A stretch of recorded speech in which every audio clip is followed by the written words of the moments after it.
வணக்கத்துடன் இது இன்பா டாக்ஸ்.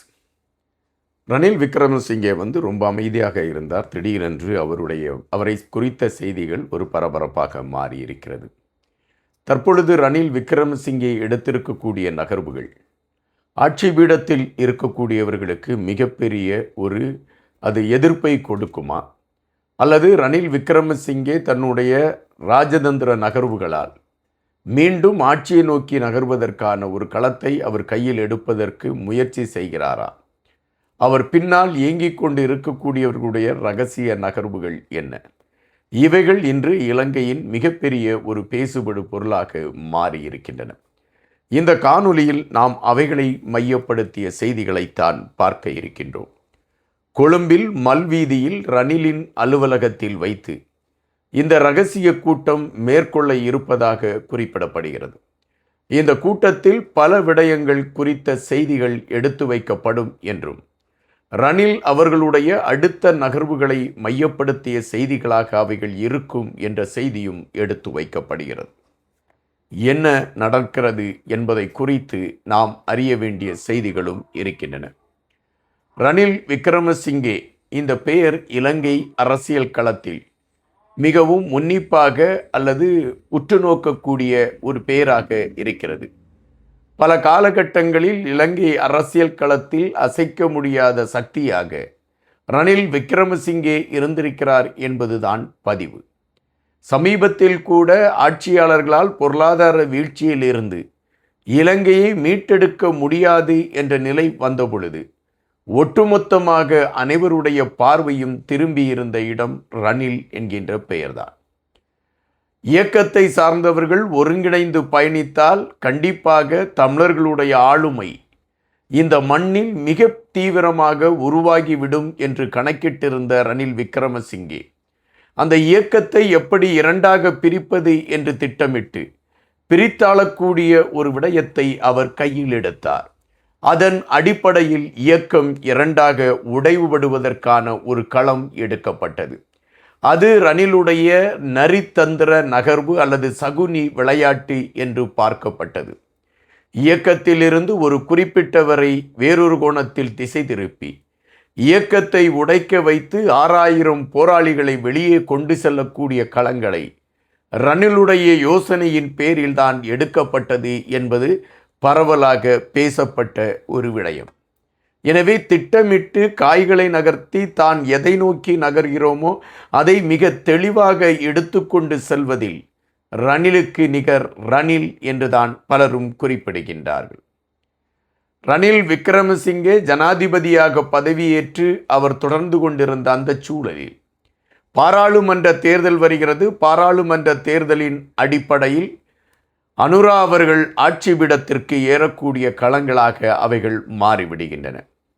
ரணில், மஹிந்த ராஜபக்சே போன்றவர்களெல்லாம் அடையாளத்தை தொலைத்தவர்களாக நிற்கக்கூடிய ஒரு களம் அமைந்தது. தற்பொழுது ரணில் விக்ரமசிங்கே சிறிது காலம் மிகப்பெரிய அமைதியான ஒரு நிலைப்பாட்டை எடுத்திருந்தார். ரணில் அமைதியாகிவிட்டார், அரசியலிலிருந்து ஒதுங்கப் போகிறாரா என்கின்ற கேள்விகளும் எழும்பிக் கொண்டிருந்தன. இதே வேளையில் ரணிலை மையப்படுத்தி குற்ற புலனாய்வுத்துறை நடத்தி கொண்டிருந்த விசாரணைகள், அந்த விசாரணைகளின் அடிப்படையில் ரணில் கைது செய்யப்படுவதற்கான வாய்ப்புகள் இருக்கிறதா என்கின்ற கேள்விகளும் பரவலாக எடுத்து வைக்கப்பட்டது. தன் மீது குற்ற புலனாய்வுத்துறை நடத்தி கொண்டிருக்கக்கூடிய விசாரணைகள் மனரீதியான ஒரு அழுத்தத்தை ரணிலுக்கு கொடுத்திருக்க வேண்டும். எனவே ரணில் அரசியல் களத்திலிருந்து சற்று விலகக்கூடிய ஒரு முடிவை எடுத்திருக்கிறார் என்கின்ற செய்திகளும் பேசப்பட்டது. ஒரு சில காலம் ரணிலுடைய எந்த நகர்வும் இல்லை. எனவே ரணில் அமைதியாகிவிட்டார் என்கின்ற விடயம் பிரதானமாக எடுத்து வைக்கப்பட்டது. ஆனால் அரசியலை உன்னிப்பாக கவனித்து கொண்டிருக்கக்கூடியவர்கள், அரசியலை எந்த கோணத்தில் இந்த அரசியல் நகர்கிறது என்பதை மிக தெளிவாக அறிந்து வைத்திருக்கக்கூடியவர்கள் சொல்லக்கூடிய செய்தி ஒன்றாகத்தான் இருந்தன. ரணில் அமைதியாக இருக்கிறார் என்றால் அடுத்தது நாம் என்ன செய்யலாம் என்பதை அவர் அமைதியாக திட்டமிட்டு அதற்கான ஒரு வரைபடங்களோடு தான் அவர் தன்னுடைய அடுத்த நகர்வுகளை எடுப்பார்.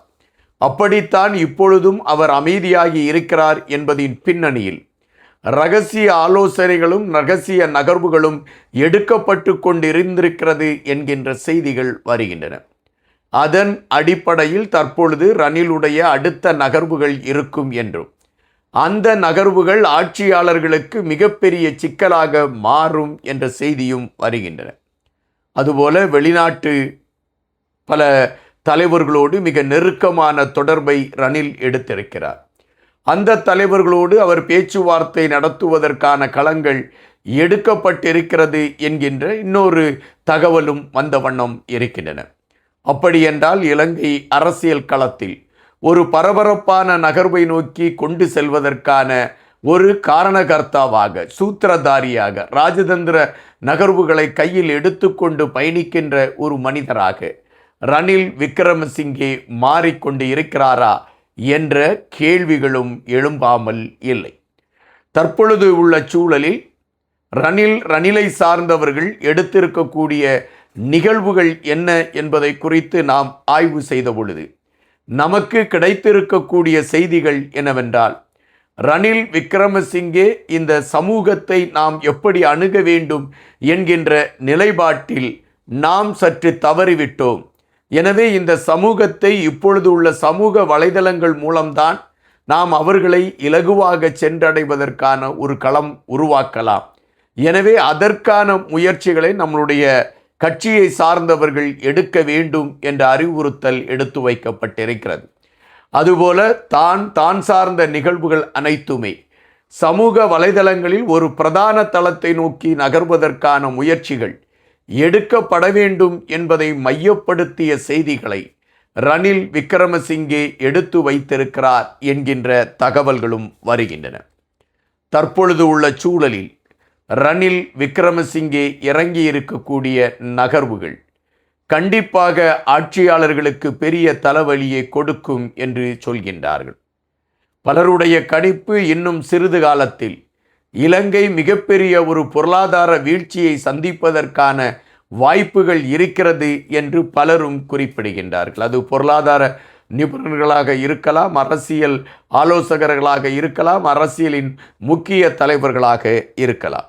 இவர்கள் அனைவருமே குறிப்பிட்டிருக்கக்கூடிய செய்தி அதுவாகத்தான் இருக்கின்றன. இந்த செய்திகளின் அடிப்படையை வைத்து பார்க்கின்ற பொழுது பொருளாதார வீழ்ச்சியை நோக்கி இலங்கை நகர்கின்ற அந்த சூழலில் இலங்கையை பாதுகாப்பதற்கான ஒரு களத்தோடு அனுரா ஆட்சியாளர்களால் செயல்பட முடியுமா என்றால் கேள்விக்கணைகள் என்ற கேள்வி எழும்புகின்றன. இவைகளையெல்லாம் திட்டமிட்டுதான் ரணில் இப்பொழுது காய்களை நகர்த்தி கொண்டிருக்கிறார் என்கின்ற செய்திகள் எடுத்து வைக்கப்படுகின்றன.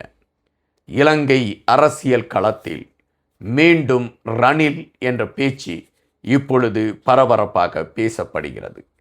நன்றியுடன் என்பார்.